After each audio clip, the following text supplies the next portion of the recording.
noite, tudo bom com vocês?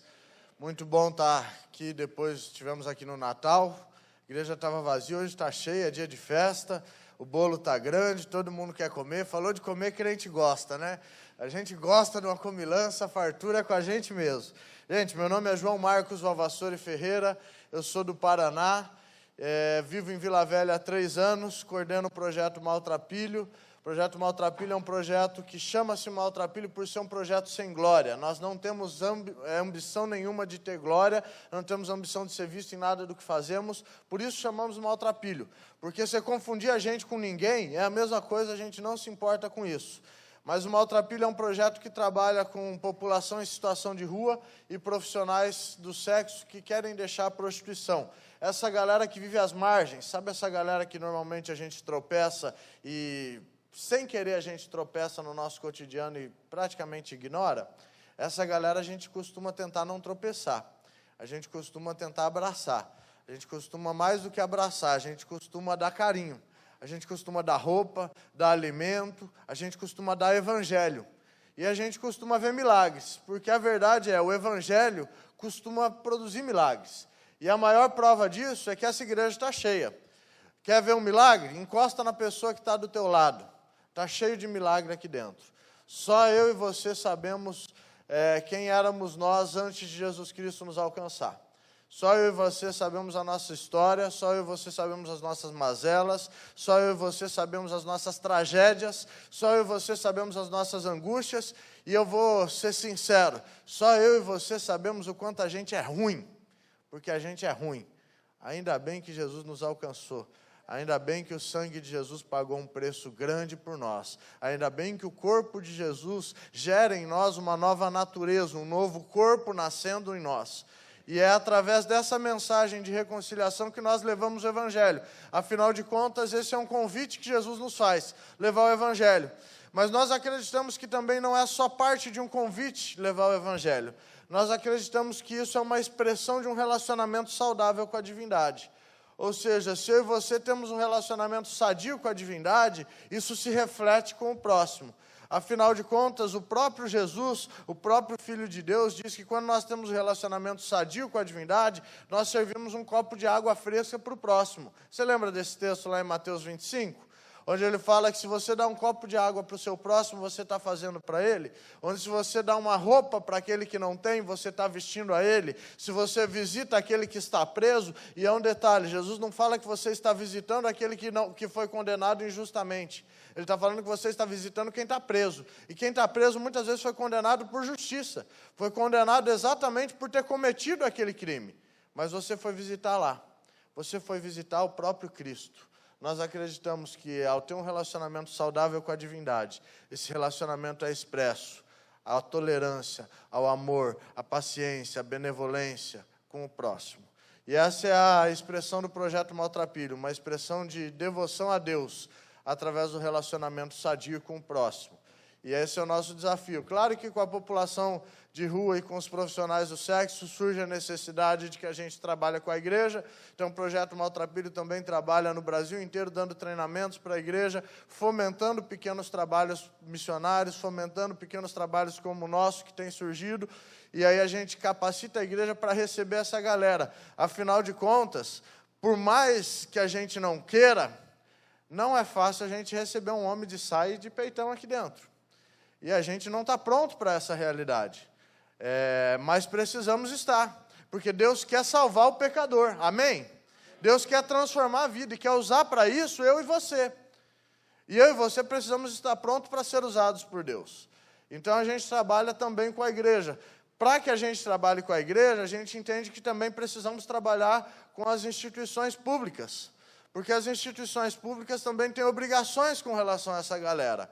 Então, a gente também trabalha junto ao Ministério Público, trabalha junto com a Secretaria de Saúde, Secretaria de Assistência Social, para que a gente possa criar uma rede saudável de socorro a essa galera. Isso é um pouquinho das ações que a gente faz. Devagar o pastor Wellington vai estar trazendo material. A gente tem um café da manhã com a população em situação de rua. A gente toma café, almoça, senta com eles, corta cabelo e faz uma grande festa, uma mesa de comunhão. comunhão.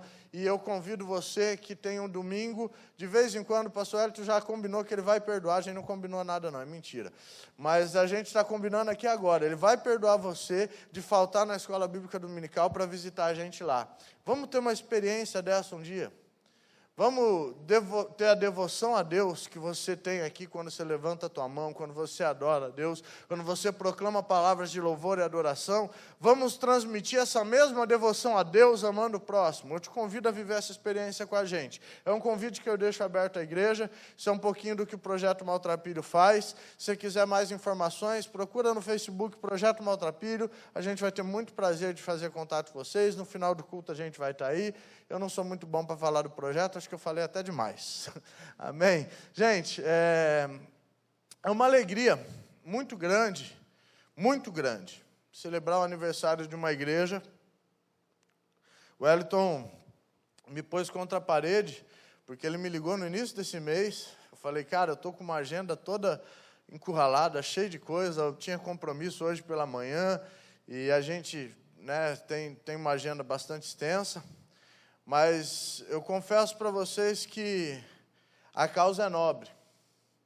A causa de celebrar com o povo de Deus, de que mais um ano de vitórias se chegou ao fim e se inicia uma nova proposta de um ano a se viver, é nobre. Porque a gente acredita que Deus não é só o Senhor de todas as coisas, mas Deus é o Senhor da igreja. Então, se Deus permitiu se fechar o ciclo do ano que encerrou dia 26, está certo? O ciclo se encerrou dia 26, e se abre um novo ciclo agora, dia 26, para que se viva esse próximo ano, nós acreditamos que Deus tem planos para que essa igreja viva nesse próximo ano.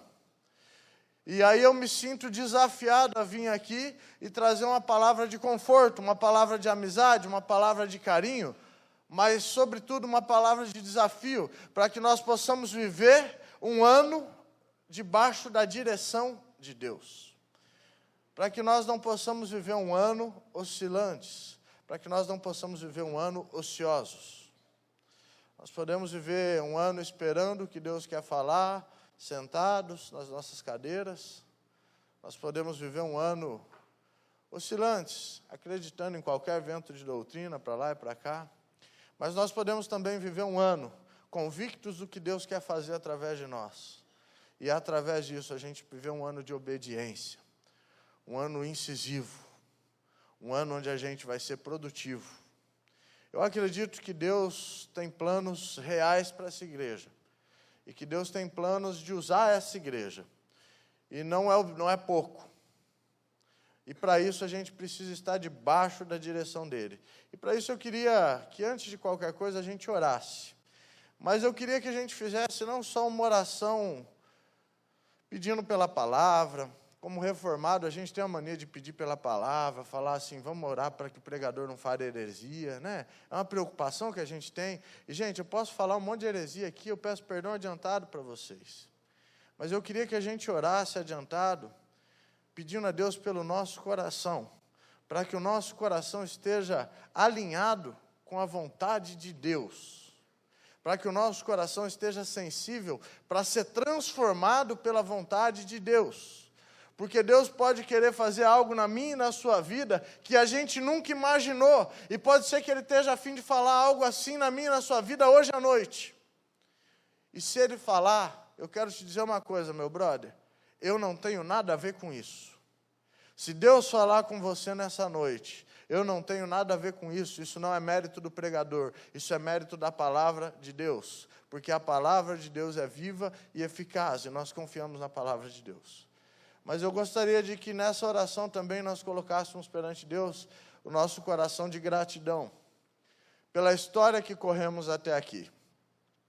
Todos nós, acredito que pelo menos a grande maioria aqui já é convertida, a grande maioria já foi encontrada por Jesus, a grande maioria já tem tido uma vida com Jesus. E eu queria que nós começássemos a palavra de hoje orando, agradecendo a Deus por um dia nos encontrar, agradecendo a Deus por aqueles que um dia investiram tempo, oração, jejum, e só Deus sabe quantas batalhas passaram para que nós hoje estivéssemos aqui.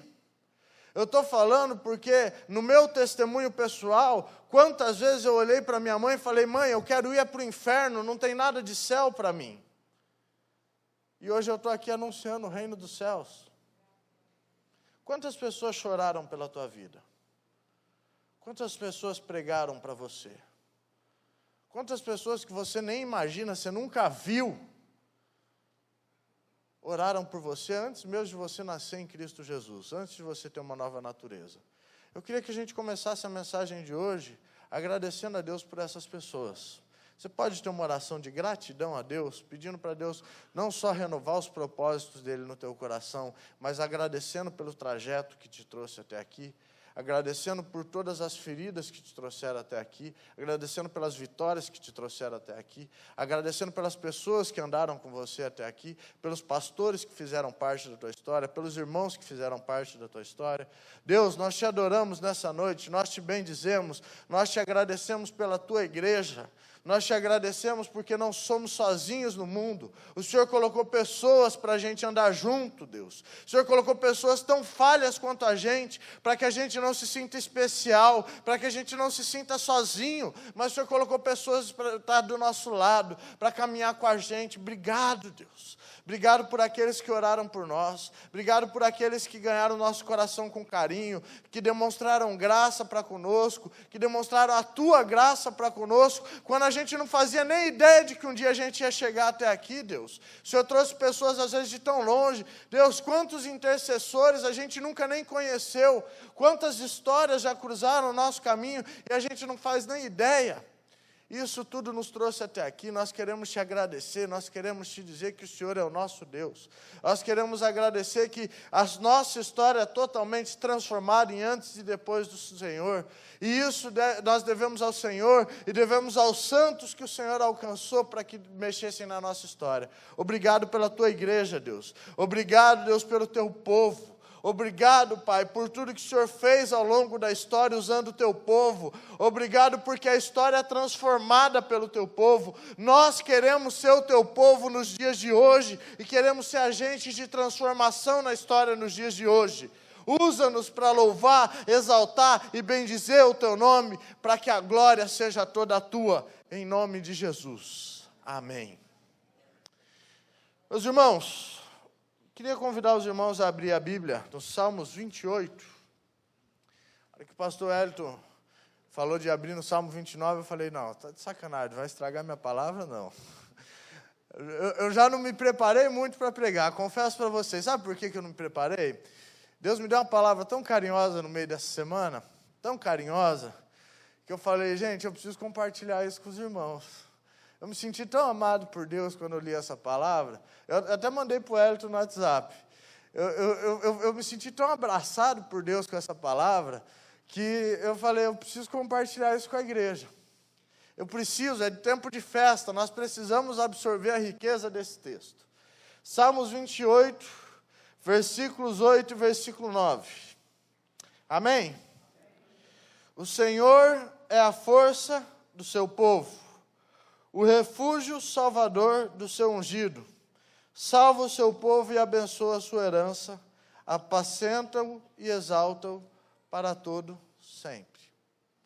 O Senhor é a força do seu povo. Gente, quando a gente está comemorando 26 anos de história, é uma juventude, é uma igreja jovem. É uma igreja que possivelmente passou pelas suas fases de adolescência, passou pelas suas fases como todo mundo passa, com as suas crises existenciais, possivelmente com as suas crises ministeriais, talvez crises teológicas. E difícil não ser assim, porque afinal de contas uma igreja é viva por ser feita de gente. E gente, graças a Deus, dá trabalho. Graças a Deus, a gente é gente, e a gente não está perfeito. Ou alguém aqui está fazendo hora extra e Deus errou, não te chamou para a glória ainda, Deus está errado com você. Porque comigo Deus não me chamou para a glória porque eu não estou pronto. Confesso para vocês, Deus, eu não estou fazendo nem 1 minuto de hora extra aqui. Eu não estou pronto para estar na glória. Mas são 26 anos de vida. E quando eu olho e vejo a palavra nos dizer, o Senhor é a força do seu povo. Isso produz no meu coração fortalecimento, descanso, alegria. Eu não sei com que vigor a igreja comemora 26 anos. Eu sei te dizer uma coisa, uma igreja de 26 anos é forte, porque o Senhor é a força do seu povo. Uma igreja de 26 anos tem força para mudar esse bairro, porque o Senhor é a força da sua igreja. Essa igreja não caminha sozinha, essa igreja não escolheu estar aqui, essa igreja não escolheu nem o próprio nome. Ah, o quê? A gente é presbiteriano. Meu amigo, minha amiga, me desculpe a sinceridade. Você não é presbiteriano, Deus te escolheu para ser presbiteriano. Se Deus não tivesse te escolhido para ser presbiteriano, você ia ser batista. E se você não fosse batista, você ia ser assembleiano. Ah, mas eu nunca ia conseguir ser assembleiano. E assim, porque a graça que te atraiu é a mesma. E essa graça que te atraiu é a que te dá certeza de uma coisa: você tem um Senhor. Você tem um Senhor sobre a tua vida que coordena todas as coisas, que guia a tua vida, que não mais te deixa andar sozinho, que não mais te deixa encarar as lutas sozinho, que não mais te põe em meio aos desafios, mas que te pega no colo e fala: eu sou a sua força. Eu amo aquele texto de Isaías, onde o profeta diz assim: não tema, ó verme de Jacó, porque eu, o Senhor, teu Deus, o teu Redentor, te ajudo. A gente não passa de verme de Jacó, povinho de Israel. O profeta acertou em cheio quando ele chamou a gente de povinho de Israel, porque a gente é pequenininho, a gente é povinho mesmo, vermezinho de Jacó, nas mãos do Senhor da igreja, o Todo-Poderoso, o Redentor da igreja. Estamos aqui por causa dele. Foi ele que nos redimiu, foi ele que começou a obra magnífica que nos trouxe até aqui. É por causa dele que conseguimos estar aqui.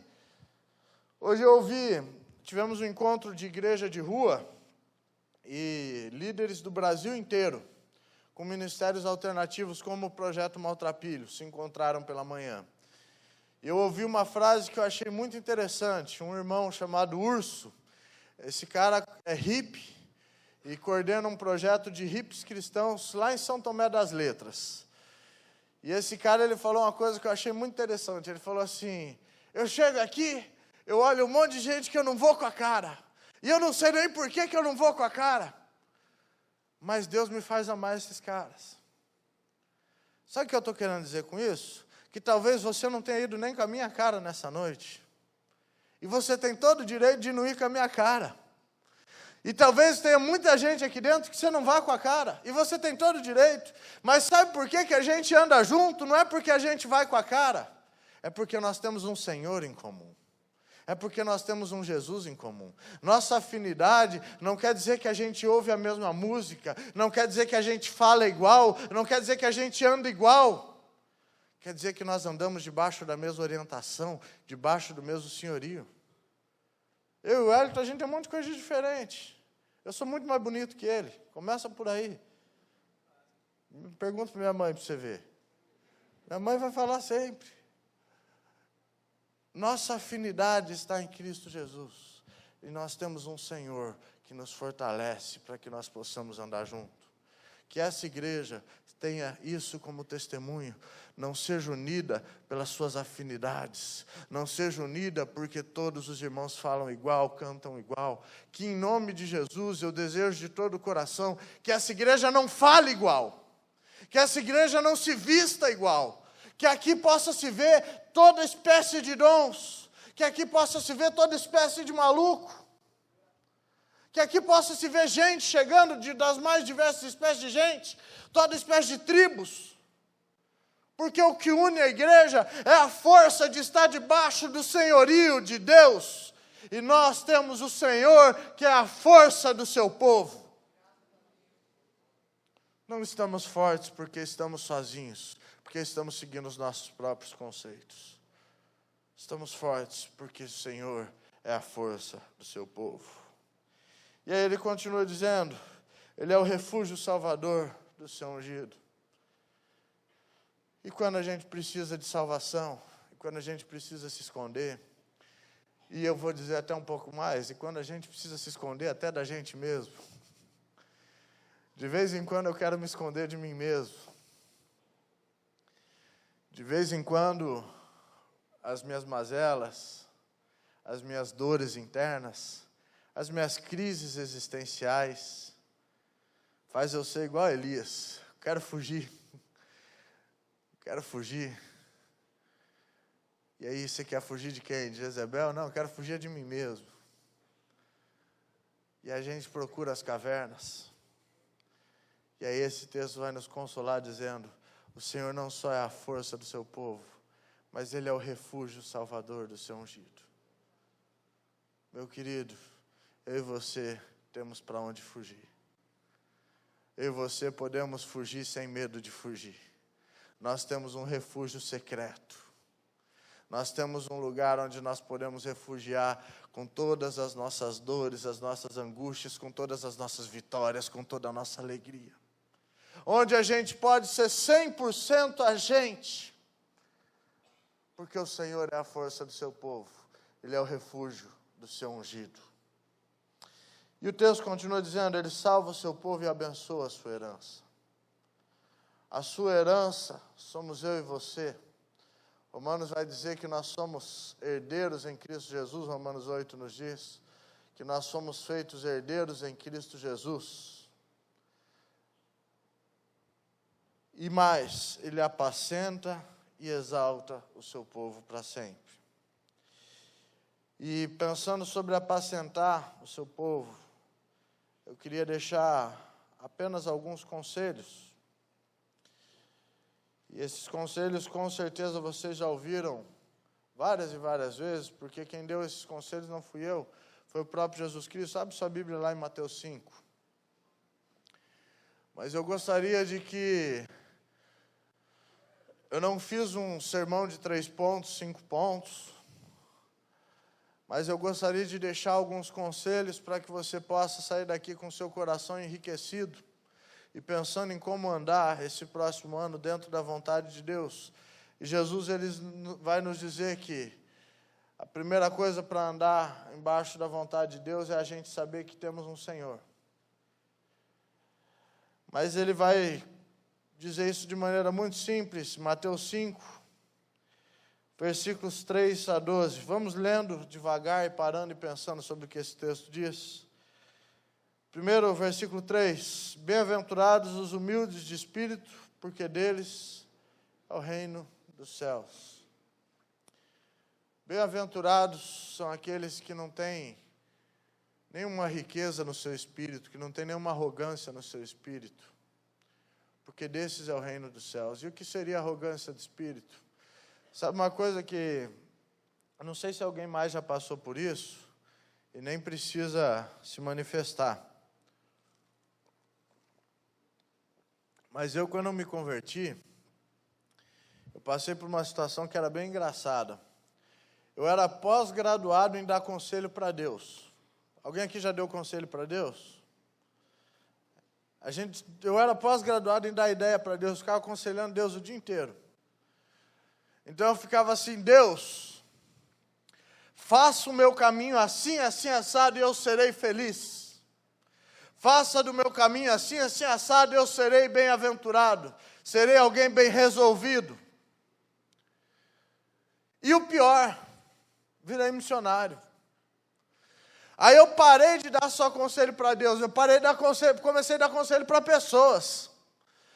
Então as pessoas vinham com suas mazelas, vinham com seus problemas, e depositavam, e falavam, João, eu estou passando com isso, estou passando por aquilo. E aí eu queria dar conselho para essas pessoas, eu queria falar, cara, faz isso, faz aquilo, toma esse caminho, porque vai funcionar. Aí um dia eu fui pensar sobre a riqueza do que Jesus está falando aqui. E o que ele está falando ia totalmente contra o que eu estava entendendo. Parece que Jesus estava falando assim, ô filho, Eu estou de saco cheio de você ficar me dando ideia. Eu não preciso da sua ideia. Obrigado, mano. Eu não preciso da sua ideia.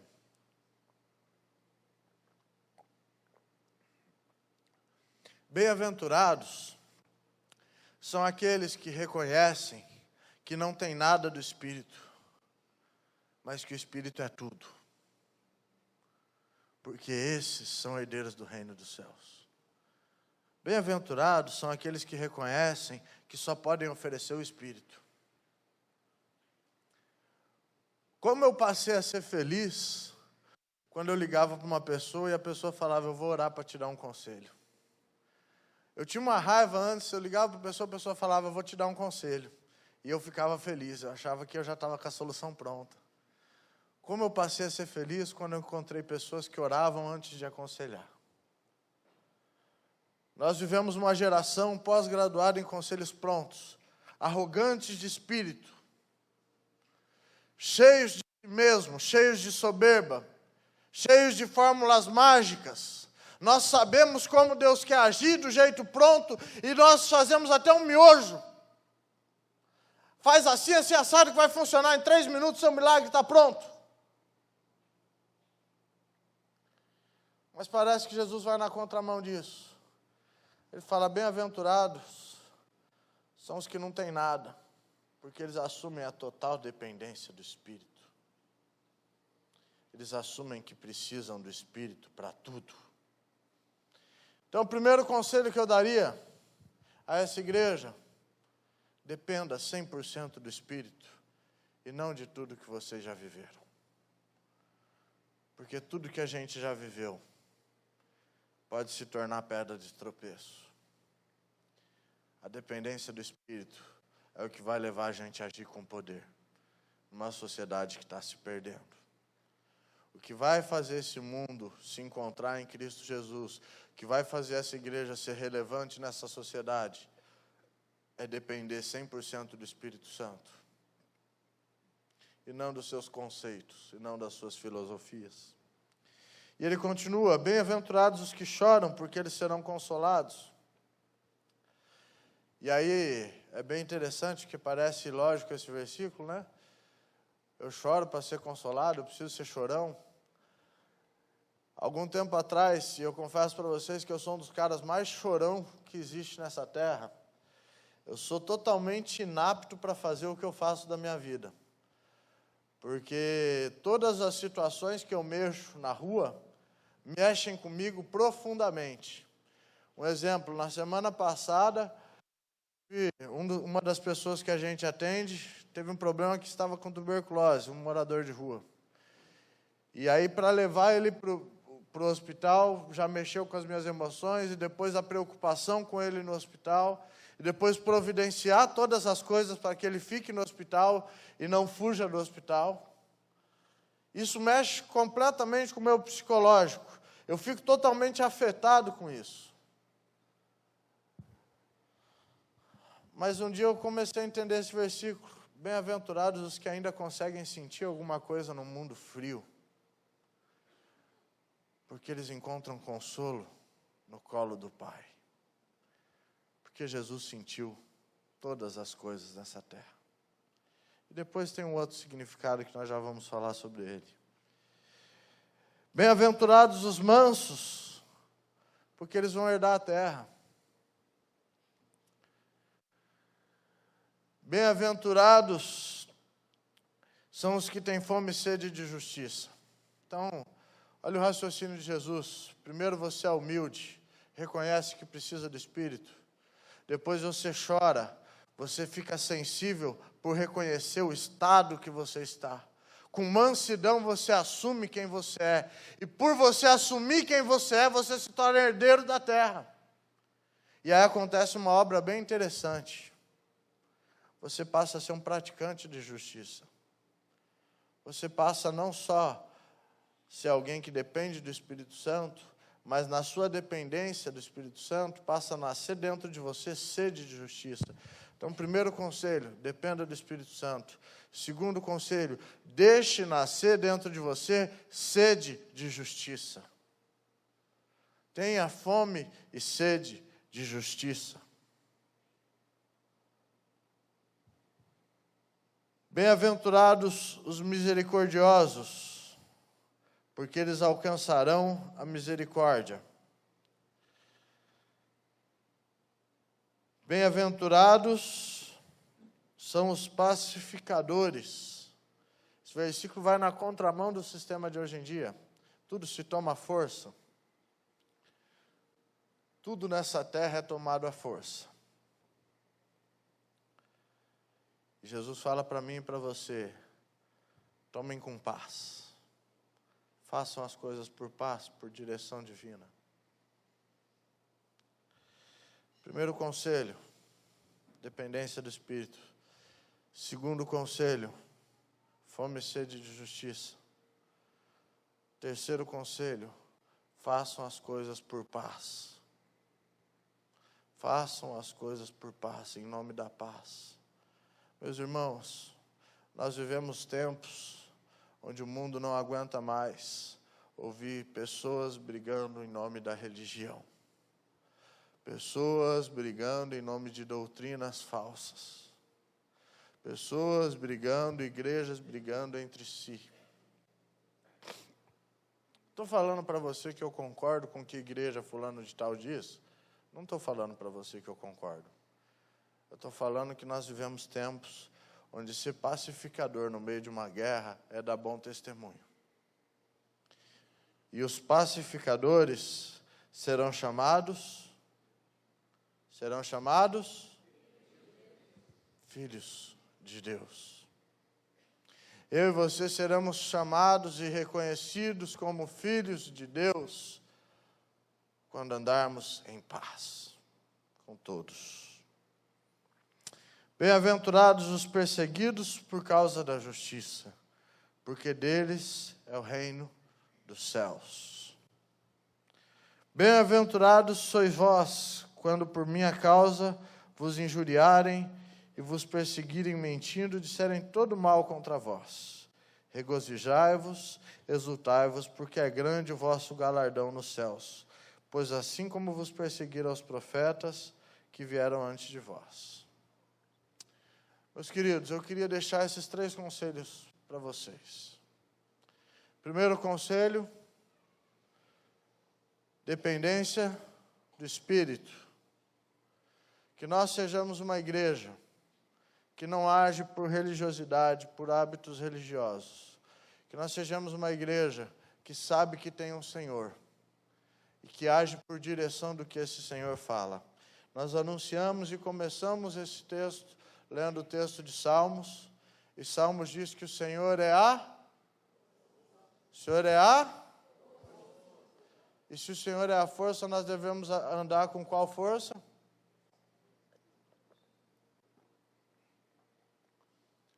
Com a força do Senhor. Que nós sejamos uma igreja bem-aventurada por andar embaixo da força do Senhor. Ele é a salvação do seu ungido, porque o seu ungido para de ser egoísta e agora ele passa a ser alguém que não olha só para si mesmo, mas que pratica atos de justiça e tem sede de praticar justiça. E ele apacenta o seu povo de maneira tal que esse povo é conhecido como filhos de Deus. É isso que o texto está nos dizendo em Salmo 28. O texto vai nos dizer que nós devemos andar com a força do Senhor. O texto vai nos dizer que nós devemos ser salvos de nós mesmos, dos nossos egoísmos, das nossas mazelas, e andar praticantes de justiça. Mas o texto também vai dizer que nós somos apacentados, que nós não andamos sozinhos, nós temos um Senhor nos puxando de um lado para o outro. Nós temos um Senhor guiando todos os nossos passos, que passo após passo pode ser dado debaixo da orientação dele. Que sejamos nós pacificadores, reconhecidos como filhos de Deus. Que a palavra diz que os pacificadores são reconhecidos como filhos de Deus. Eu garanto para vocês que existe uma geração conhecida por muitas outras coisas, menos como filhos de Deus.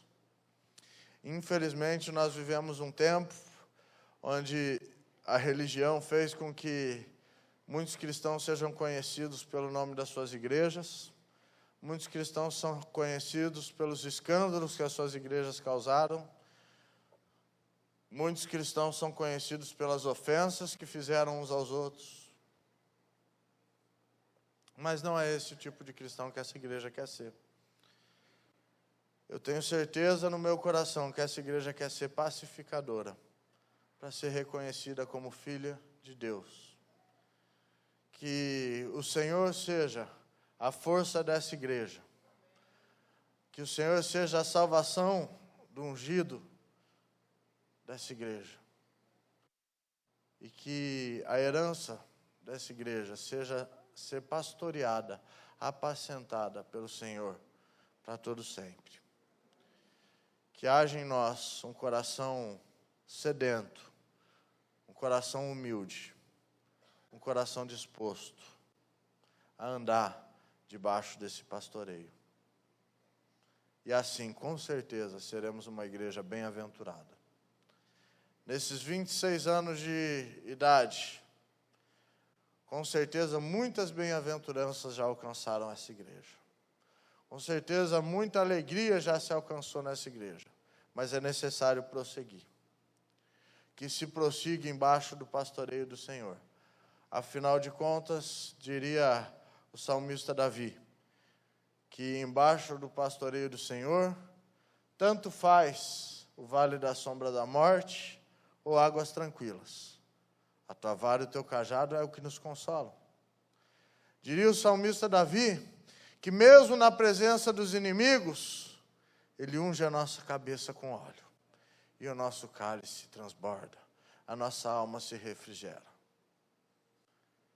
Diria o salmista Davi, que quando estamos embaixo do senhorio do Senhor, nada nos falta, bondade e misericórdia nos seguem, e que nós possamos habitar para sempre na casa do Senhor. Amém? Deus os abençoe.